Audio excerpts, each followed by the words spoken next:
우리가 이제 신명기를 통해서 하나님의 백성이 따라야 할 법에 대해서 이렇게 우리가 좀 말씀을 나누려고 합니다. 우리가 법 하면 굉장히 좀 멀게 느껴지고 딱딱하게 느껴지잖아요. 여러분 혹시 법과 관련된 유명한 말이 있는데 혹시 기억나는 말들이 있나요? 소크라테스가 했다고 알려진 말 뭐죠? 악법도 법이다. 네. 사실 이 말은 소크라테스가 한 적은 없대요. 근데 이제 소크라테스가 한 것처럼 이제 와전이 됐는데, 법은 엄하지만 그래도 법은 지켜야 될 법이라는 거예요. 여러분, 우리가 이제 법이란 무엇인가, 법의 정의를 좀 찾아보니까 이렇게 기록되어 있더라고요. 국가의 강제력을 수반하는 온갖 사회의 규범으로 사회의 정당한 정치 권력이 그 사회의 정의 실현 또는 질서 유지를 위하여 정당한 방법으로 제정하는 강제적인 생활 규칙, 이게 법이라는 거예요. 법에는 크게 이제 큰 특징이 있는데 그건 뭔가 하면 그 온갖 종류의 사회 규범, 우리가 지켜야 될 어떤 규칙이라는 거예요. 근데 이 법을 만든 이유가 뭐라는 거예요? 사회의 정의 실현 내지는 질서 유지를 위해서 이 법을 제정할 힘을 가지고 있는 정치 권력이 법을 만든 건데, 이 법에는 어떤 것이 있는가 하면 강제적으로 따라야 될 의무가 부과되는 거예요. 그게 법의 특징이에요. 이 법은 만들어지면 뭐라는 거예요? 반드시 지켜야만 되는, 따라야만 되는 그런 성격을 가지고 있는데요. 여러분, 법은 또 영원하지는 않아요. 법은 시대상을 반영하기 때문에 시대에 따라서 법의 모양이 달라지는 것을 좀 볼 수가 있습니다. 그래서 오늘 우리가 살펴볼 이 신명기의 법도 하나님의 백성으로서 우리가 따라야 될, 우리에게 주신 하나님의 법인데, 근데 신명기의 법들을 이렇게 보면 시대에 따라 그 법이 좀 다르다 보니까 오늘날에 우리가 봤을 때는 굉장히 좀 생소하게 느껴지기도 하고 이상하게 보여지는 법들도 간혹 있어요. 그런데 우리가 그런 법을 규정한 그 이유와 그리고 그 법 이면에 있는 그 정신을 살펴봄으로써 하나님 나라의 백성으로서 우리가 따라야 될 것이 무엇이며, 그리고 우리가 하나님 나라의 백성으로서 어떻게 살아가야 될지에 대해서 오늘 말씀을 통해 살펴보려고 합니다. 오늘 말씀에 보면은 크게 이제 세 가지로 규정을 하고 있어요. 첫 번째 우리 같이 한번 읽어볼까요? 시작. 섞지 말라. 예. 9절부터 11절의 말씀을 보면은 섞지 말라는 거예요. 포도원에 두 종자를 섞어 뿌리지 말고, 소와 나귀를 결의하여 갈지 말며, 양털과 배실로 섞어 짠 것을 입지 말라. 그런 어떤 규정을, 그런 법을 이스라엘 백성들에게 주시는 거예요. 섞지 말라는 거예요. 포도원에 두 종자를 섞어 뿌리지 말고, 소와 나귀 서로 다른 짐승이잖아요. 같은 멍에를 메고 같이 밭을 갈게 하지 말고, 심지어는 양털과 배실을 가지고 한 옷을 만들 때 그 실을 두 가지로 섞어서 만들지 말라는 거예요. 생터 성경 사역 연구원이라는 곳에서 성경 읽기 프로그램이 있는데요. 성경이 읽어지네. 거기에 보면은 그 성경 프로그램 중에서 이제 강조하는 내용들이 몇 가지가 있는데, 그 중에 한 가지가 뭔가 하면, 인간의 역사를 아담과 하와 이래로 두 계보의 역사로 보고 있어요. 아담과 하와 이래로 우리의 계보는 두 가지의 계보가 사람들의 역사 속에 있는 거예요. 하나는 세상으로 대표되는 가인의 계열이 있는가 하면, 또 다른 한 계열은 하나님 나라의 백성으로 대표되는 셋 계열이 있는 거예요. 그래서 거기서 강조하는 내용은 뭔가 하면 섞이면 안 된다는 거예요. 하나님 나라의 백성 셋 계열들은 가인 계열과 섞이면 안 된다는 거예요.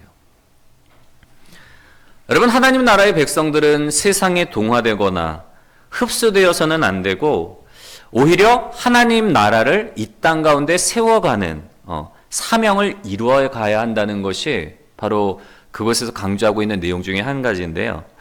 여러분, 오늘 이 섞지 말라, 이 명령을 오늘 우리의 삶 가운데 적용을 해본다면 이렇게 적용해 볼 수가 있습니다. 우리가 비록 이 세상 가운데 살아가고 있지만 결코 우리의 삶의 방식이 세상 사람들과는 같아져서는 안 된다는 거예요.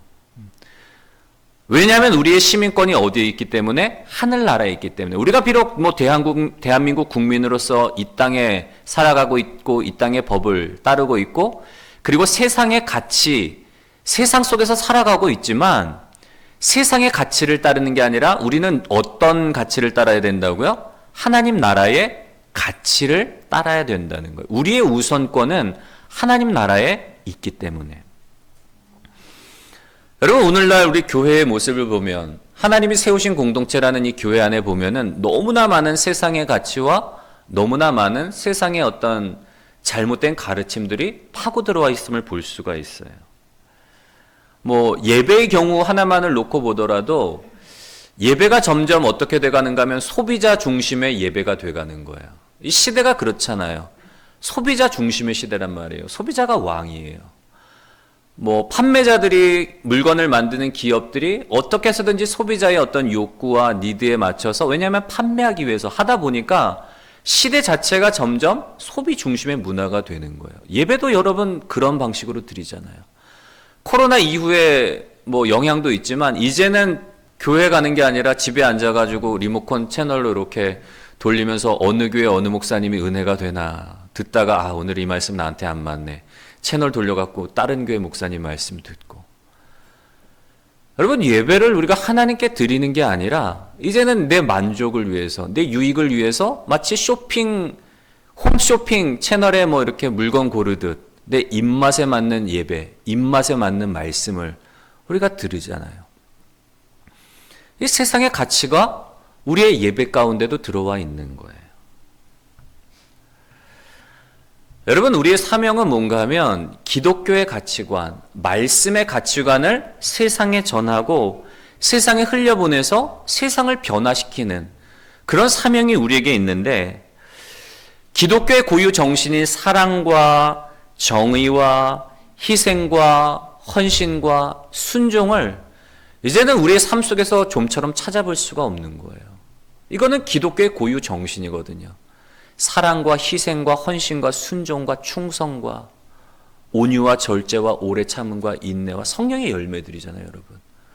우리가 맺어야 될, 당연히 그리스도인으로서 맺어야 될 성령의 열매들인데 점점 그런 모습들을 잃어가다 보니까 세상의 가치관들이 들어와서 편한 것, 쉬운 것, 좋은 것, 육신의 정욕과 안목의 정욕과 이생의 자랑을 추구하다 보니까 세상 사람인지 성도인지 구별이 안 가는 거예요.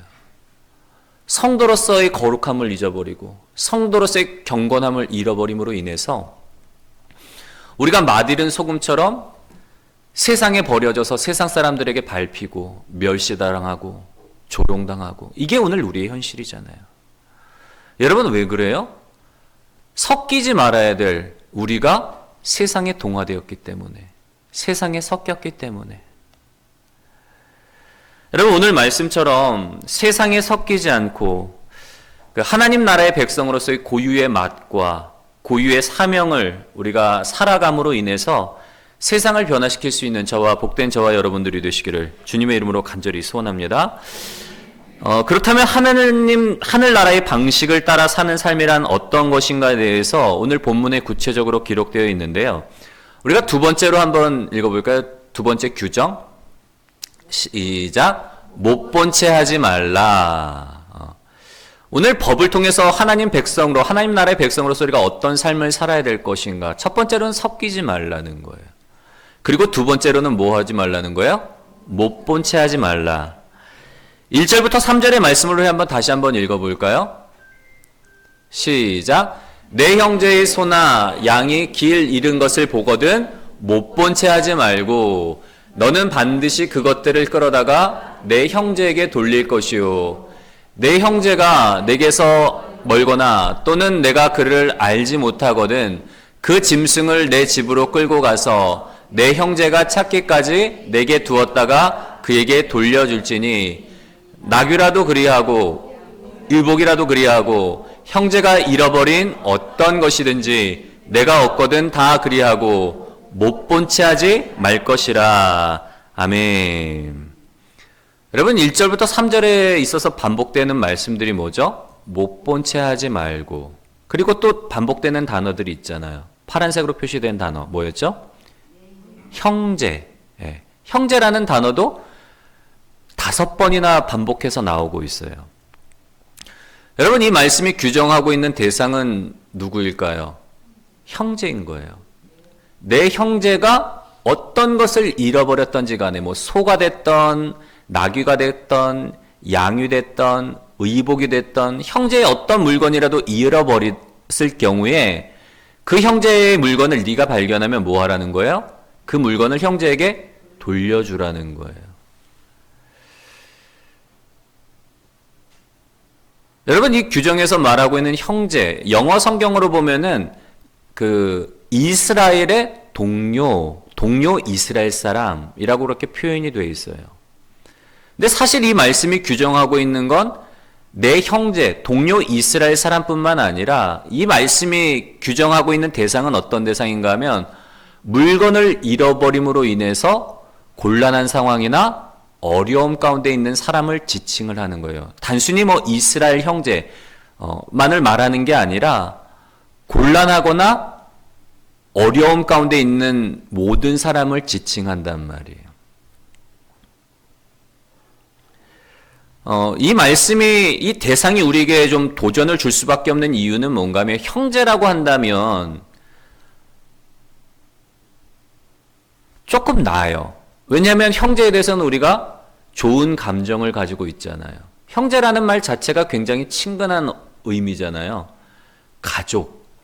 그러니까 좋은 호감을 갖고 있고 내가 좋아하는 사람들에 대해서는 당연하죠. 그 사람이 물건을 잃어버렸다면 마치 내 일처럼 권사님 전화기 놓고 가셨어요.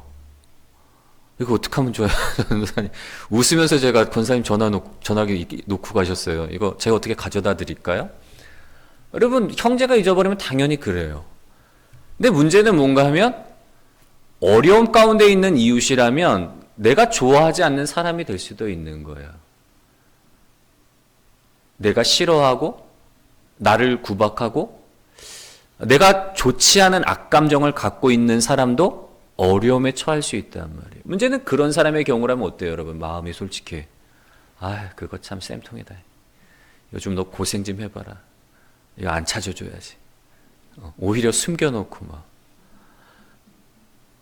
그런 경우들이 생긴단 말이에요. 여러분 여기서 세상 사람들과 성도의 차이가 생겨나는 거예요. 세상 사람들은 그래요. 내 감정에 따라. 내가 호감을 갖고 있고 좋아하는 사람들이 뭔가 물건을 잃어버리고 곤란에 처해 있고 어려운 가운데 있다면 뭐 도와줘요. 근데 문제는 층간소음으로 인해서 나와 갈등을 빚고 있고 주차 문제로 인해서 얄미운 이웃들에 대해서는 선뜻 세상 사람들은 나서지 않아요. 근데 하나님은 뭐라고 말씀하시는 거예요? 적어도 하나님 나라의 백성들, 하나님 나라의 자녀들은 어떻게 하라는 거예요? 어려움 가운데 있는 사람은 누구든지 간에 도와주라는 거예요. 잃어버린 물건을 찾아주라는 거예요. 그 사람이 비록 내가 싫어하고 내가 얄미워하는 사람일지라도 그 어려움 가운데 있는 사람에게 선을 베풀라는 거예요. 누가복음 6장 31절부터 36절의 말씀을 우리 같이 한번 읽어보도록 하겠습니다. 우리 시작. 남에게 대접을 받고자 하는 대로 너희도 남을 대접하라. 너희가 만일 너희를 사랑하는 자만을 사랑하면 칭찬받을 것이 무엇이냐?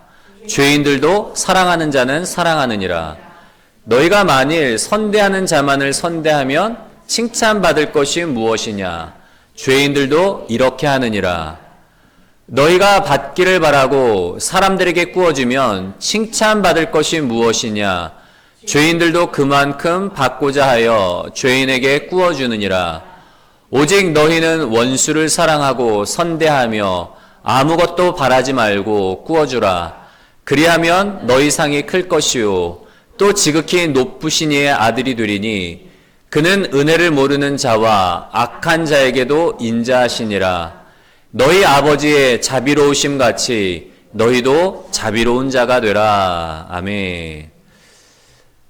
여러분, 예수님이 제자들에게 뭐라고 말씀을 하시는가 하면 세상 사람들도 적어도 자기를 사랑하는 사람들을 사랑할 줄 안다. 그거는 세상 사람들이 하는 거고, 세상 사람들도 자기를 선대하는 사람들을 선대한다. 그건 세상 사람들이 하는 방식이라는 거예요. 그건 당연한 거예요. 그런데 제자인 너희는 어떻게 하라는 거예요? 너희를 사랑하고 너희를 선대하는 사람뿐만 아니라 원수에 대해서도 뭐 하라는 거예요? 사랑하고 선대하라는 거예요. 왜냐하면 너희가 남에게 대접을 받고자 하는 대로, 너희가 남에게 인정받고 싶고 사랑받고 싶고 남에게 선한 대접을 받고 싶으면 너희도 그렇게 하라는 거예요. 왜냐하면 하나님은 어떤 하나님이세요? 모든 사람에게 자비로우신 하나님이기 때문에, 하나님이 자비로우신 하나님인 것처럼 그분의 자녀, 그분의 백성인 너희도 어떻게 하라는 거예요? 모든 사람에게 자비를 베풀라는 거예요. 여러분, 우리가 이제 조직 신학에 보면 하나님의 선하심, 하나님은 선하신 하나님이라고 그러잖아요. 우리가 God is good all the time, all the time, God is good 하고 막 우리가 고백을 하잖아요. 하나님은 언제나 선하신 분이라고. 근데 그 하나님의 선하심이 세 가지 모양으로, 세 가지 모습으로 나타나는 거예요. 우리 한번 볼까요? 하나님의 선하심이 어떤 모습으로 나타나는지. 첫 번째는 뭘로 나타나죠? 하나님의 자비. 두 번째는 하나님의 은혜. 세 번째는 하나님의 인내. 하나님이 선하심, 하나님은 선하신 분인데 그 하나님의 선하심이 어떤 모습으로 나타나는가 하면 자비와 은혜와 인내로 나타나는 거예요. 여러분, 하나님의 자비란 무엇인가 하면 불행과 환난 중에 있는 사람들을 향한 하나님의 선하심이 바로 이 하나님의 자비인 거예요. 불행과 환난 중에 있는 사람들을 향한 하나님의 선하심, 이게 하나님의 자비이고, 하나님의 은혜는 뭔가 하면 심판을 받기에 합당한 자들을 향한 하나님의 선하심이에요. 다 죄인으로서 죽을 수밖에 없고 심판받을 수밖에 없는 인생인데, 이런 인생들을 향해 하나님의 선한 마음을 가지고 사랑하셨기 때문에 독생자 예수 그리스도를 보내주셔서 우리의 죄의 문제를 해결해 주셨단 말이에요. 우리는 이런 하나님의 선하심을 가리켜서 하나님의 은혜라고 말하는 거예요. 받을 자격이 없음에도 불구하고. 내가 죄인으로서 심판받아야 되는데, 심판받아 마땅한 대상인데 그 하나님의 선하심으로 인해서 내가 죄인이 아닌, 심판받는 게 아니라 하나님의 자녀가 되고 영생을 얻게 되고 천국을 소유하게 되는 이 은혜, 이 선하심, 이거를 가리켜서 우리는 하나님의 은혜라고 그러고, 하나님의 인내는 뭔가 하면 지속적으로 죄를 짓는 자들을 향해 어느 기간 동안 심판을 유보하시는 하나님의 선하심을 가리켜서 하나님의 인내라 그러는 거예요.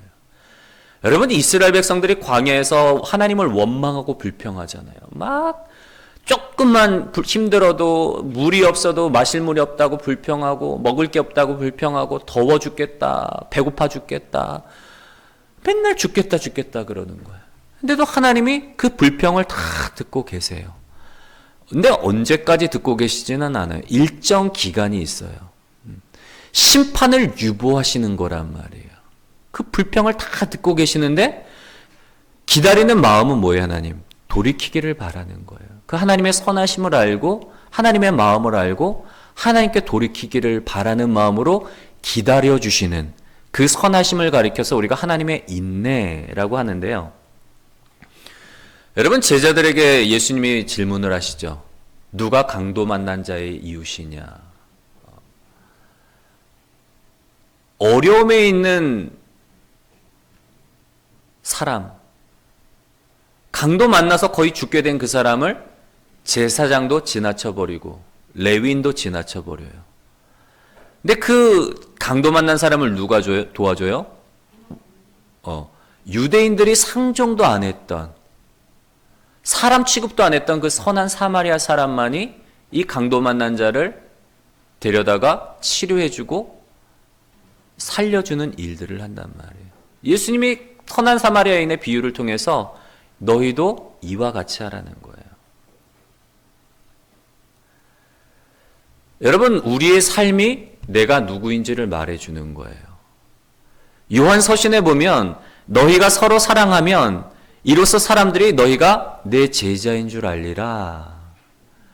여러분, 우리는 하나님의 자녀로서 자비로우신 하나님, 하나님이 우리를 자비를 가지고 대하신 것처럼, 하나님이 우리를 하나님의 그 은혜를 가지고 대하신 것처럼, 하나님의 인내로 우리를 선대하신 것처럼 우리 또한 사람들에 대해서 그 하나님의 자비와 하나님의 은혜와 하나님의 인내로 기다려주면서 사랑하라는 거예요. 바라기는 오늘 말씀을 통해서 우리가 하나님의 그 마음을 가지고 자비와 인내와 그 은혜의 마음을 가지고 사람들을 세우시는 그런 복된 저와 여러분들이 되시기를 주님의 이름으로 간절히 소원합니다. 세 번째로 법이 오늘 우리에게 무엇이라고 말을 하고 있는가 하면 한번 같이 읽어볼까요? 긍휼의 마음을 가져라. 예. 여러분, 하나님 나라의 백성들은 단순히 그 어려움 가운데 있는 이웃의 상황을 못 본 채 하지 않는 것에서 끝나는 것이 아니라 마음으로도 긍휼의 마음을 가지고 그 마음으로부터 우러나오는 그 긍휼의 마음을 가지고 도우라는 거예요. 그냥 지키라고 했기 때문에 마지못해서 지키는 게 아니라 외면하지 말라고, 못 본 채 하지 말라고 했기 때문에 그냥 보고서 그냥 도와주려고는 하는데 억지로 막 끌려가듯이 하는 게 아니라 마음으로부터 긍휼의 마음을 가지고 도와주라는 거예요. 여러분, 이웃의 넘어진 소를 도와준다는 거, 이거는 뭐 긍휼의 마음이 없어도 얼마든지 명령을 따라서 우리가 할 수 있는 부분이에요. 그런데 내가 집을 지었을 때에 나 때문이 아닌 다른 사람을 위해서, 다른 사람이 행여라도 우리 집에 왔다가 지붕에서 떨어지지 않도록 난간을 만들기 위해서, 이거는 남의 재산이 아니잖아요. 내 재산이잖아요. 내 물건에 대해서, 내 재산에서 내가 임의대로 할 수 있는데, 근데 나를 위한 게 아니라 남을 위해 하는 일이잖아요. 다른 사람의 안전을 위해서 난간을 만드는 거. 이건 정말 이타적인 마음이 없으면 할 수 없는 거예요. 아니, 나만 안 불편하면 됐지. 남이 무슨 상관이야, 내 집인데. 얼마든지 그런 마음을 가질 수 있는데, 남을 위해서 내 집에 비용을 들여가면서 하기 위해서는 그런 이타적인 마음이 없으면 할 수가 없는 거예요. 여러분, 예수님께서 서기관들과 바리새인들을 지적하신 이유는 뭔가 하면 율법을 연구하고 그리고 율법을 가르치던 율법 선생이라고 말하던 이 서기관들 그리고 바리새인들은 뭐에 치중했는가 하면 그 율법 자체를 지키는 것에만 목숨을 걸었던 거예요. 어떻게 해서든지 율법 규정을 지키려고 막 그걸 지키는 일에 막 온갖 힘을 기울였지만 근데 중요한 걸 잃어버린 거예요. 율법이 말하는 정신, 율법을 주신 이유에 대해서 잃어버리고 있었던 거예요. 규정을 지키는 일에만 목숨을 걸다 보니까 이들이 또 규정을 지킨 동기는 뭘까요?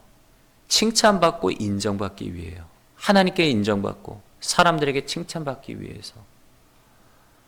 사랑의 마음으로 이걸 법을 지키는 게 아니라 이웃을 생각하는 마음으로 지키는 게 아니라 내 영광인 거예요. 내가 하나님한테 인정받고 내가 사람들에게 칭찬받기 위해서 지키다 보니까 중요한 정신을 잃어버린 거예요. 그래서 예수님이 안식일에 병든 자를 고쳐주실 때에 예수님을 정죄하잖아요. 어떻게 안식일을 범할 수 있느냐. 여러분, 중요한 건 뭐예요?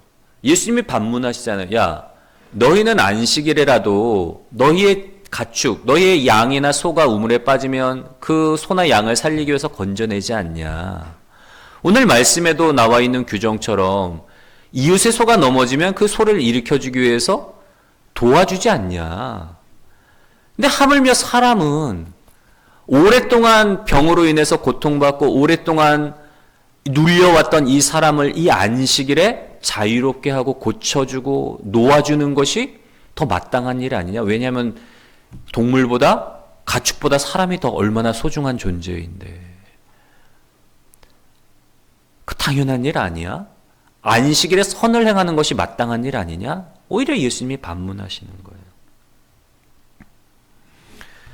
여러분, 이웃의 넘어진 소를 같이 도와서 일으켜 세우라는 건 뭔가 하면 긍휼의 마음을 가지고 도와주라는 거예요. 요즘 유튜브를 보면 좀 보신 기억이 있으신가 모르겠네요. 그런 동영상들이 굉장히 많아요. 어려움 가운데 있는 동물들을 구해주는 동영상. 뭐 고양이가 먹이를 먹다가 우유통에 머리가 껴가지고 막 헤매고 있잖아요. 막 두려움에 막 보이지 않으니까 두려움에 막 도망다니는 그 고양이를 잡아다가 빼내주기도 하고, 어디 뭐 묶여있는 것들, 구덩이에 빠진 것들, 그런 동물들을 구해주는 동영상의 조회수를 보면 굉장히 많아요. 그 얘기는 뭐예요, 여러분? 사람들이 그만큼 공감하고 좋아한다는 거예요. 근데 그런 동영상은 별로 없는 것 같아요. 제가 못 봐서 그런지는 모르겠지만 어려움 가운데 있는 사람들을 도와주는 동영상은 별로 없더라고요. 어려움 가운데 있는 동물들을 구해주는 동영상은 넘쳐나는데 정작 어려움 가운데 있는 사람들을 도와주는 동영상은 없어요. 한편으로 그런 생각이 드는 거예요. 야, 사람들이 사람보다는 동물을 더 좋아하는 거 아닌가? 우리가 동물보다 더 소중한 존재인데 주변에 있는 사람들의 그 어려움은 외면한 채 그냥 동물들만을 구조하는데 우리가 너무 힘을 쏟는 건 아닌가? 그런 생각이 들더라고요.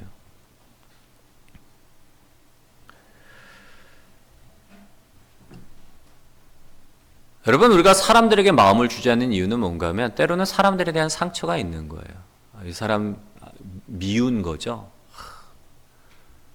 도와주고 싶지 않고 마음 주고 싶지 않고, 그러다 보니까 사람에 대해서는 막 의심의 눈으로 바라보고, 중국 사회가 그렇다잖아요. 도와줬더니만, 물에 빠진 사람 건져줬더니만 보집 내놓으라고 한다고, 오히려 고소하고. 그러다 보니까 점점 사람들이 도와주지 않는 거예요. 혹시라도 도와줬다가 오히려 불이익을 당할까 봐. 시대 자체가 병든 거죠. 왜냐하면 우리가 말씀대로 살지 못하기 때문에.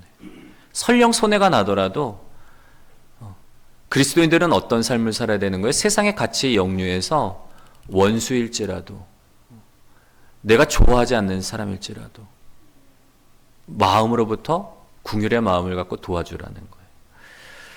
마태복음 18장 33절부터 35절의 말씀을 우리 같이 한번 읽어보고 말씀 마무리하겠습니다. 우리 같이 읽겠습니다. 시작. 내가 너를 불쌍히 여긴 것 같이 너도 내 동료를 불쌍히 여김이 마땅하지 아니하냐 하고, 주인이 노하여 그 빚을 다 갚도록 그를 옥졸들에게 넘기니라. 너희가 각각 마음으로부터 형제를 용서하지 아니하면 나의 하늘 아버지께서도 너희에게 이와 같이 하시리라. 아멘. 여러분, 이 말씀은 어디에 나온 말씀인가 하면 1만 달란트 빚진 자가 탕감을 받아요. 그리고는 기쁨에 이제 돌아가다가 자기한테 100데나리온 빚진 사람을 만난 거예요. 근데 그거 안 갚는다고 막 감옥에 가둬버린 이야기를 주변의 그 동료들이 왕에게 이야기를 하는 거예요. 왕이 여러분은 얼마나 괘씸하겠어요. 1만 달란트라는 상상할 수도 없는 금액을 불쌍해져서 탕감해 줬는데, 그러면 이 사람도 그 감사한 마음, 기쁜 마음으로 자기 동료에 대해서 내가 큰 거를 탕감받았잖아요. 그럼 그 기쁨을 가지고 용서해 줘야 되는데 그렇지 않은 거예요. 그러니까 주인이 얼마나 괘씸하겠어요. 너희가 각각 마음으로부터 형제를 용서하지 않으면 하늘 아버지께서도 너희에게 이와 같이 대하리라. 여러분, 우리가 가지고 있는 그 잣대를 가지고 우리가 세상 사람들을 바라보고 세상 사람들을 평가하고 세상 사람들을 대하는 그 잣대를 가지고 하나님도 우리를 평가하신다는 거예요. 얼마나 두려워요. 그래서 뭐 하라는 거예요? 사랑하라는 거예요. 하나님의 마음을 가지고. 세상의 가치, 세상의 기준이 아닌 하나님의 마음을 가지고 사랑으로, 하나님의 그 선하심을 가지고 자비와 은혜와 나를 막 무시하고 나를 힘들게 하는 사람에 대해서도 인내하면서 끝까지 사랑하라는 것. 이게 하나님 백성에게 주신 법인 거예요. 여러분, 하나님이 우리에게 법을 주신 이유는 뭘까요? 결국에는 공동체를 세우기 위해서요. 아까 법의 정의에 대해서 살펴봤을 때도 법은 정의 실현과 사회 질서를 이루기 위해서 공동체가, 한 테두리 안에 있는 공동체가 서로 약속이란 말이에요. 지키기로. 우리가 서로 침해하지 않고 서로 힘들게 하지 않고 좋은 세상 만들기 위해서 규정한 게 법이란 말이에요. 하나님도 하나님 백성에게 동일한 이유로 법을 주시는 거예요. 믿음의 공동체, 가정 공동체, 교회 공동체, 우리가 살아가고 있는 이 사회 공동체 안에 하나님의 그 두 가지 정신, 사랑과 정의가, 공의가 하수같이 물같이 흘러 넘치도록 하기 위해서 이 법을 우리에게 주셨단 말이에요.